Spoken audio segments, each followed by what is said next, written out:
Just enjoy and listen to and have a fun of it. 안녕하세요. 저스트 펀 스토리 레이디오 스테이션입니다. 네, 안녕하세요. 스토리 레이디오 스테이션입니다. 네, 저희 본격적인 이야기 시작하기 전에요. 저희에게 정말 큰 힘이 되는 거 아시죠? 구독, 좋아요, 알람 설정 먼저 꼭 좀 부탁드릴게요. 여러분 클릭 한 번이 저희 진짜 큰 힘이 되거든요. 네, 부탁드립니다.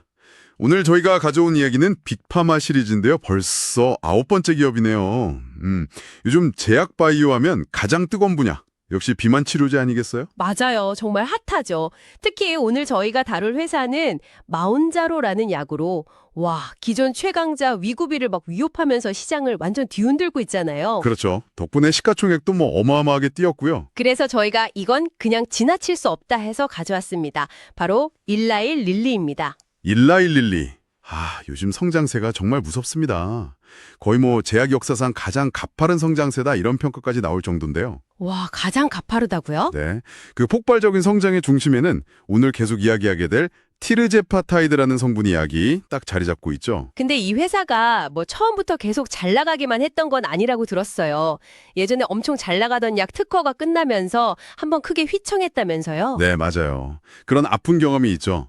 그래서 그걸 교훈 삼아서 지금은 한 우물만 파기보다는 좀 다양한 분야로 투자를 이렇게 늘리고 확장하는 그런 전략을 쓰고 있어요. 그렇군요. 역사가 꽤 깊다고 들었는데요. 네, 릴리의 시작은 꽤 오래됐습니다. 140여 년 전이에요. 일라일릴리라는 창업자가 이제 인류의 건강 증진 이걸 목표로 세운 회사죠. 140년이라 정말 오래됐네요. 근데 이 회사가 특히 대단한 게 100년도 더 전에 당뇨병 치료 역사를 완전히 바꿨다고요. 네. 인슐린 이야기죠. 그게 1921년에 과학자들이 인슐린을 발견했는데 불과 2년 뒤에요. 1923년에 릴리가 세계 최초로 일레틴이라는 이름으로 인슐린 제품을 만들어서 팔기 시작했어요. 상용화에 성공한 거죠. 세상에 2년 만에요. 네. 당시만 해도 당뇨병이 정말 치명적인 병이었거든요. 근데 이제 릴리 덕분에 치료의 시대가 열렸다. 이렇게 볼 수 있는 거죠. 그런 역사가 있으니까 이 릴리가 당뇨병 같은 대사질환 분야에서는 그냥 잘하는 회사를 넘어서서 거의 개척자 같은 이미지를 가질 수밖에 없겠네요. 그렇죠. 지금 티르제파타이드가 이렇게 주목받는 것도 이런 오랜 역사와 경험이 뭔가 신뢰도를 더해주는 그런 면도 분명히 있고요. 네. 이 회사가 중요하게 생각하는 가치 같은 것도 있다면서요? 네, 자기들이 강조하는 가치가 청렴성, 인테그리티하고 또 우수성, 엑셀런스 이렇게 두 가지를 이야기해요. 정직하고 윤리적이면서 모든 면에서 최고를 추구한다. 근데 회사 소개는 보통 다 좋게 하잖아요. 실제 모습은 뒤에서 좀 더 자세히 보시죠. 맞아요. 자, 그럼 이 회사가 요즘 얼마나 잘 나가는지 구체적인 숫자로 한번 볼까요? 여러분 이거 들으시면 정말 입이 떡 벌어지실 수도 있습니다. 네, 2024년 예상 매출이 약 407억 달러. 이게 우리 돈으로 환산하면 대략 50조 원이 훌쩍 넘는 금액이죠. 50조요. 근데 이게 끝이 아니에요. 2030년에는 이게 무려 1,126억 달러까지 늘어날 걸로 전망이 된대요. 잠시만요. 1126억 달러요? 6년 만에 거의 3배 가까이 뛰는 거네요? 네, 맞습니다. 거의 3배죠. 정말 엄청난 성장세예요. 경쟁사인 노보노디스크가 그 비만 치료제 위고비로 유명한 회사 있잖아요. 네네, 노보노디스크. 거기도 엄청나게 성장하고 있지만 릴리의 예상 성장률이 한 176% 정도로 보는데 노보노디스크가 한 97% 성장 예상되니까 훨씬 가파르다는 분석이죠. 176%대 97%. 격차가 상당하네요. 네. 그래서 이 추세대로 가면 2030년에는 릴리가 전 세계 제약사 매출 1위 자리에 오를 수도 있다. 이런 전망까지 나오고 있는 상황입니다. 1위요? 대단하네요. 최근 실적도 좋다고요? 네, 최근 실적만 봐도요. 작년 같은 기간보다 매출이 32%나 늘었어요. 이걸 연간으로 따지면 약 65조 원 정도 규모인데 시장의 기대치를 훨씬 뛰어넘는 그런 성과죠. 이야, 정말 대단한 성장인데 이 모든 성장의 중심에는 역시 아까 말씀하신 티르제파타이드가 있는 거군요. 그게 당뇨병 치료제로는 마운자로, 비만 치료제로는 젯바운드 이렇게 팔리는 거죠? 네, 맞습니다. 여기서 이 티르제파타이드가 왜 이렇게 특별한지 잠깐 좀 짚고 넘어가야 할 것 같아요. 네, 그게 중요하죠. 우리 몸에는요, 음식을 먹으면 장에서 분비되는 인크레틴이라는 호르몬들이 있어요. 대표적인 게 이제 GLP-1하고 GIP라는 건데요. GLP-1, GIP. 네.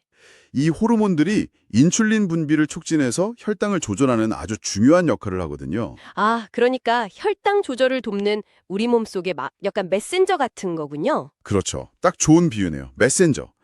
근데 기존의 많은 당뇨병 치료제들은 주로 이 GLP-1이라는 메신저 하나에만 작용을 했어요. 아, 하나에만요? 네.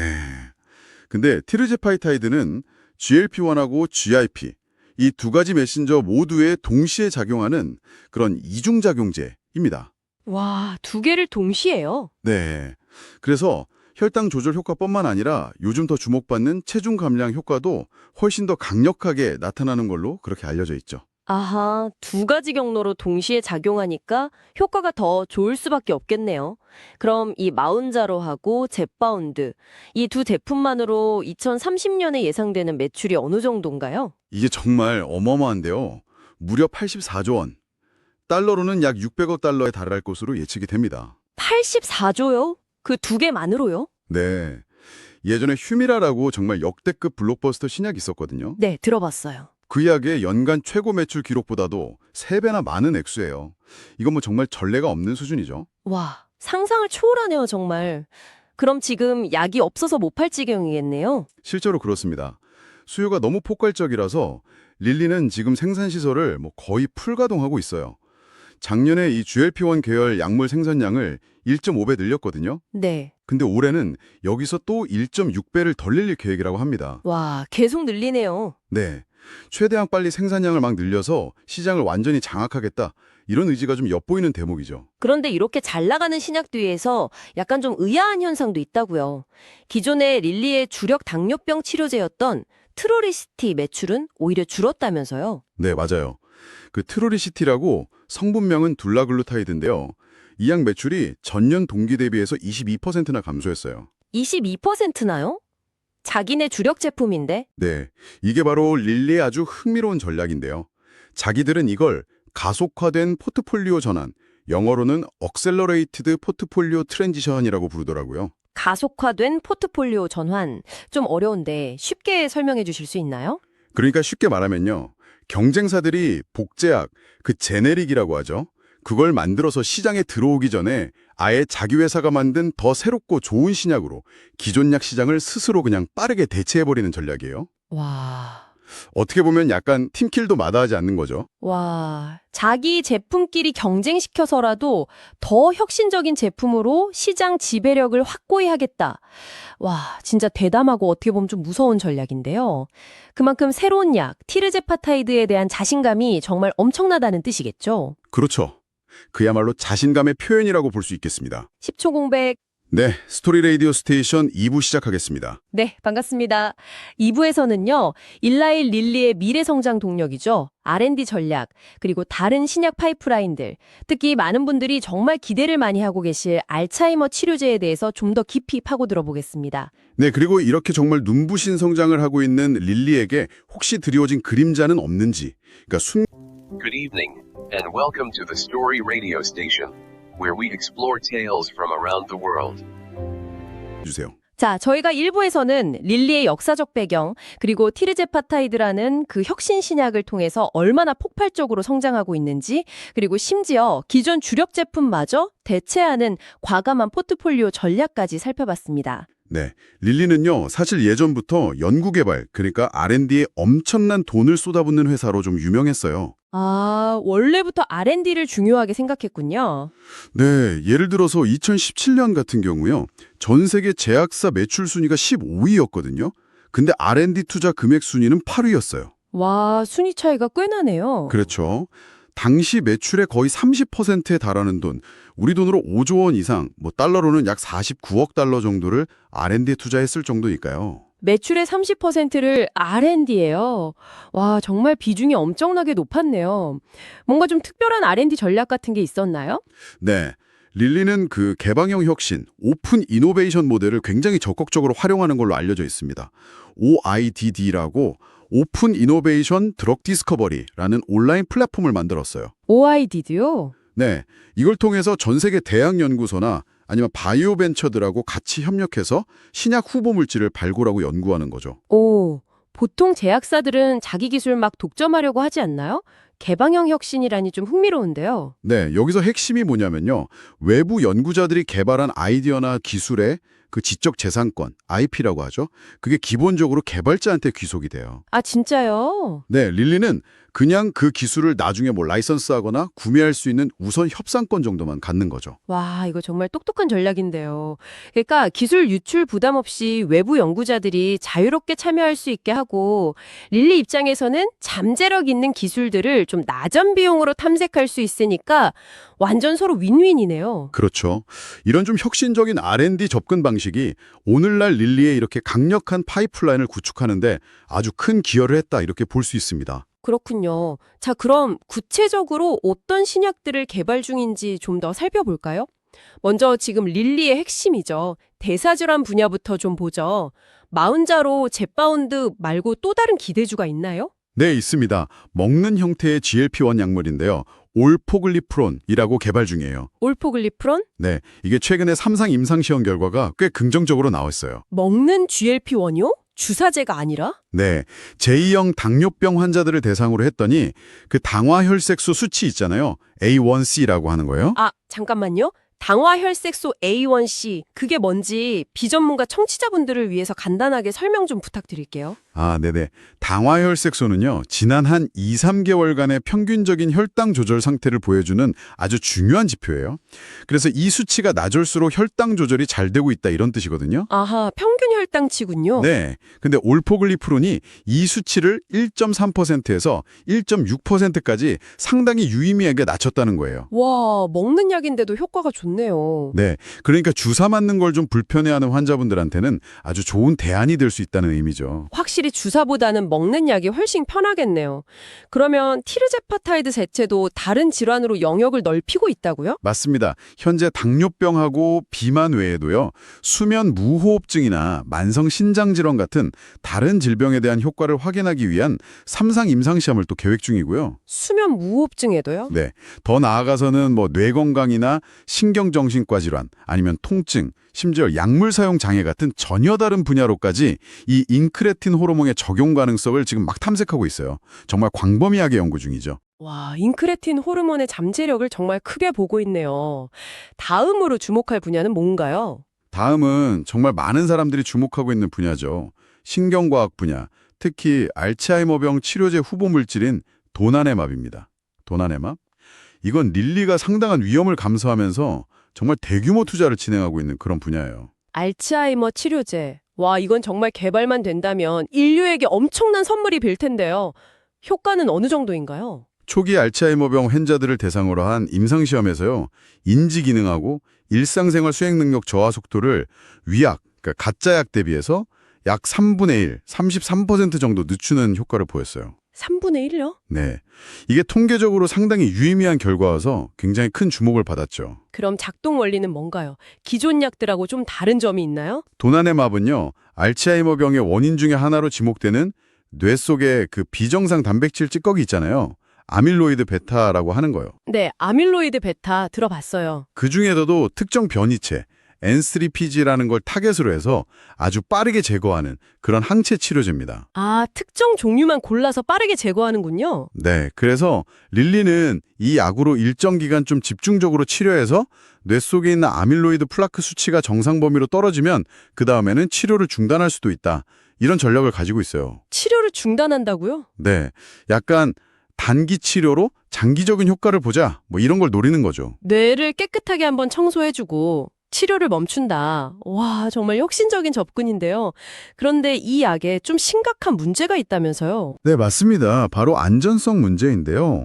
임상시험 참여자 중에 약 27%, 그러니까 4명 중 1명 이상꼴로 ARIE라는 부작용이 관찰되었어요. ARI요? 그게 뭔가요? 좀 어려운데요. 네, 이게 아밀로이드 관련 영상 이상 부종, 영어로는 Amyloid Related Imaging Abnormalities, 에데마의 약자인데요. 쉽게 말하면 뇌가 좀 붓거나 미세 출혈이 발생하는 그런 부작용이에요. 뇌 부종이나 출혈이요? 꽤 신박한데요? 네, 이게 아밀로이드를 제거하는 기존의 약물들에서는 좀 공통적으로 나타날 수 있는 위험으로 알려져 있긴 합니다. 근데 효과는 입증했지만 이런 심각한 부작용 위험 때문에 실제 상용화하고 또 처방하는 데는 상당히 큰 허들이 될 수 있죠. 릴리에게는 정말 풀어야 할 큰 숙제입니다. 그렇군요. 효과는 좋은데 안전성이 발목을 잡는 상황이네요. 듣고 보니까 릴리가 이렇게 위험을 감수하면서까지 신약 개발에 거의 사활을 거는 이유가 좀 궁금해지네요. 아, 여기에는 과거에 정말 뼈아픈 경험이 있습니다. 2000년대 초반에요. 릴리의 완전 간판 제품이었던 항우울제 프로작 있잖아요. 프로작. 네, 프로작 유명하죠. 그 약의 특허가 만료되면서 회사가 정말 크게 한번 휘청거렸거든요. 당시에 프로작이 릴리 전체 매출의 4분의 1 이상을 차지할 정도로 의존도가 엄청 높았어요. 와, 한 제품이 4분의 1 이상이요? 네. 근데 특허 소송에서 지면서 주가가 하루 만에 28%나 폭락하는 그런 사태를 겪었습니다. 와, 28% 폭락 정말 큰 위기였겠네요. 그럼 그때의 경험이 지금의 이런 R&D 중심 전략으로 이어진 거군요. 정확합니다. 그때 충격이 워낙 컸기 때문에 릴리는 CEO를 아예 연구개발부서 출신 전문가로 교체하고 혁신적인 신약 개발만이 살 길이다. 약간 이런 기조를 확립하게 된 거죠. 아하, 당시에 새로 부임한 CEO가 직접 새로운 화합물을 개발하는 것이 릴리의 가장 큰 과제다. 이렇게 공언했을 정도니까요. 그런데 좀 아이러니하게도 지금 릴리는 티르제파타이드라는 그 단일 성분 약물 덕분에 과거 프로작 시절보다 훨씬 더 심각한 단일 제품 의존성이라는 위험에 처하게 된 것 아닌가요? 아까 2030년 예상 매출이 84조 원이라고 하셨잖아요. 바로 그 점이 어떻게 보면 성공의 역설이라고 할 수 있습니다. 패러독스 오브 석세스죠. 티르제파타이드의 성공은 정말 눈부시지만 동시에 이 약 하나에 회사의 미래가 너무 크게 좌우되는 그런 구조가 된 거예요. 이건 역사상 전례 없는 규모의 단일 제품 의존성이라고 할 수 있거든요. 그렇네요. 정말 성공이 오히려 위험이 된 셈이네요. 네, 만약 나중에 이 약의 특허가 만료되거나 아니면 더 효과적인 경쟁 약물이 등장한다면 프로작 때와는 정말 비교할 수 없는 그런 충격이 올 수도 있는 거죠. 그래서 릴리가 그렇게 필사적으로 알츠하이머 치료제 같은 다른 분야에 투자하고 또 먹는 약 개발에서 제형 다변화하고 심지어는 기존 약 트룰리시티 시장까지 스스로 막 잠식하면서 포트폴리오 전환을 서두르는 거군요. 이게 다 미래의 위험을 분산시키기 위한 필사적인 노력으로 보이네요. 네, 바로 그렇게 해석할 수 있습니다. 그리고 또 잘 나가는 기업은 필연적으로 외부의 어떤 견제나 감시에도 직면하게 되잖아요. 그렇죠. 잘 나갈수록 더 그렇죠. 릴리는 미국에서 오랫동안 인슐린 가격 문제로 상당한 비판을 받아왔어요. 가격이 너무 비싸다 이런 여론이 계속 있었죠. 아, 저도 그 얘기 들어본 것 같아요. 제약사들 높은 약값 문제는 항상 논란이 되잖아요. 릴리는 그래서 어떻게 대응했나요? 결국에는 이제 바이든 행정부까지 나서서 압박 수혜를 막 높이니까 릴리가 사실상 백기를 들었습니다. 2023년 3월에요. 가장 많이 처방되는 인슐린 제품인 휴마로그와 휴물린의 가격을 무려 70%나 인하한다고 발표했죠. 70%나요? 와, 정말 파격적이네요. 네, 그리고 제네릭 제품 가격도 바이알당 25달러로 낮췄고요. 환자들한테는 정말 좋은 소식이었죠. 네, 환자들 부담이 확 줄었겠네요. 네, 거기서 한 걸음 더 나아가서요. 환자들의 그 월별 본인 부담금이 35달러를 넘지 않도록 상한선을 두는 인슐린 밸류 프로그램이라는 게 있는데 그 적용 대상도 원래 보험이 없는 환자 중심이었는데 민간 보험 가입자에게까지 확대했어요. 와, 환자들의 부담을 덜어주려는 노력은 정말 칭찬할 만하네요. 근데 혹시 여기에도 뭔가 다른 속내가 있다는 그런 분석도 있나요? 네, 일부 분석가들은 릴리가 인슐린 가격을 이렇게 대폭 인하한 것이 앞으로 막 나올 티르제파타이드 같은 훨씬 비싼 신약들 있잖아요. 네.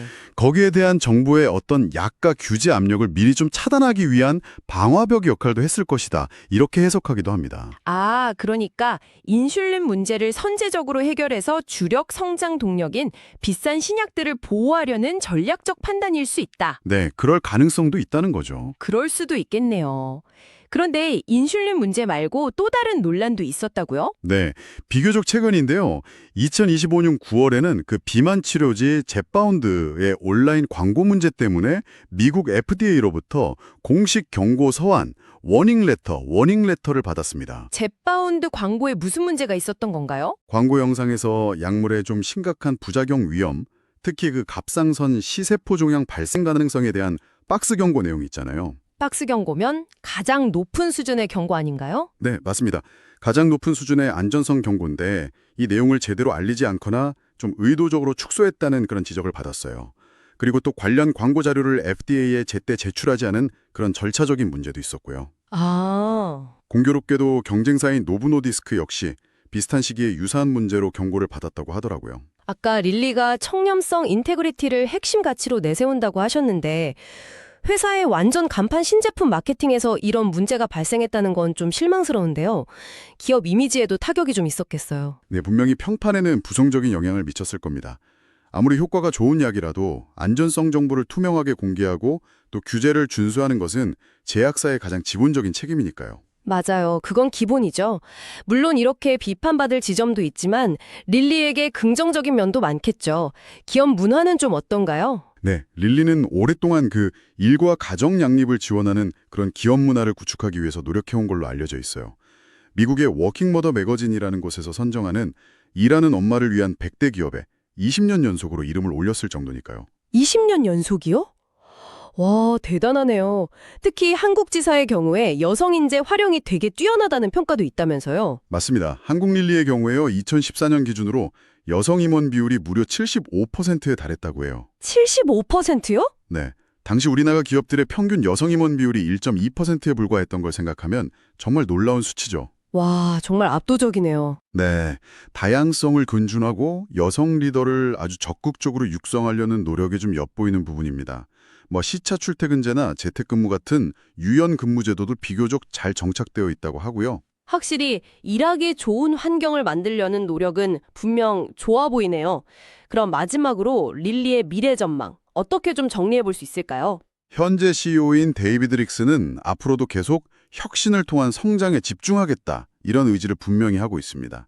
R&D 파이프라인 개발 속도를 더욱더 높이고 아까 말씀드렸듯이 인크레틴 호르몬의 치료 영역을 대사질환을 넘어서서 뇌 건강, 통증, 염증 같은 아주 다양한 분야로 확장하려는 시도를 계속할 것으로 보입니다. 네. 재무적으로도 비넌갭 영업이익률 32% 달성 같은 아주 공격적인 목표를 설정하고 있고요. 정리해보면 릴리는 티르제파타이드라는 정말 역대급 성장 엔진을 장착했지만 동시에 바로 그 성공 때문에 생긴 단일 제품 의존성이라는 아주 거대한 위험과 싸워야 하는, 어떻게 보면 기회와 위기가 공존하는 그런 상황이라고 볼 수 있겠군요. 네, 오늘 저희와 함께 일라일릴리라는 기업을 아주 깊이 들여다봤는데요.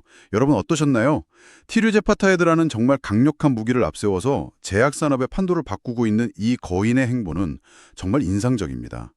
2030년 매출 1,126억 달러라는 그 목표가 현실이 된다면 이건 정말 제약 역사를 새로 쓰는 순간이 될 겁니다. 하지만 그 화려한 성공의 이면에는 아까 말씀하신 과거 프로작 사태를 뛰어넘는 집중 리스크와 또 인슐린 가격, 젯바운드 광고 논란에서 드러났던 규제 및 평판 리스크, 그리고 알츠하이머 치료제의 도난의 안전성 허들과 같은 결코 만만치 않은 그런 도전 과제들이 놓여 있습니다. 과연 릴리가 이 산들을 슬기롭게 잘 넘어서 지속적인 성장을 이뤄낼 수 있을지 앞으로 정말 관심 있게 지켜봐야 할 것 같습니다. 네, 오늘 저희가 준비한 이야기는 여기까지입니다. 청취자 여러분, 오늘도 저희와 끝까지 함께해 주셔서 진심으로 감사합니다. 끝으로 저희에게 큰 힘이 되는 구독, 좋아요, 알람 설정 다시 한번 꼭 부탁드릴게요. 여러분의 응원이 저희 스토리 라디오 스테이션을 계속 신나게 달리게 하는 진짜 원동력이거든요. 지금까지 스토리 라디오 스테이션이었습니다. 다음에 더 흥미로운 이야기로 돌아오겠습니다. 다음에 또 만나요.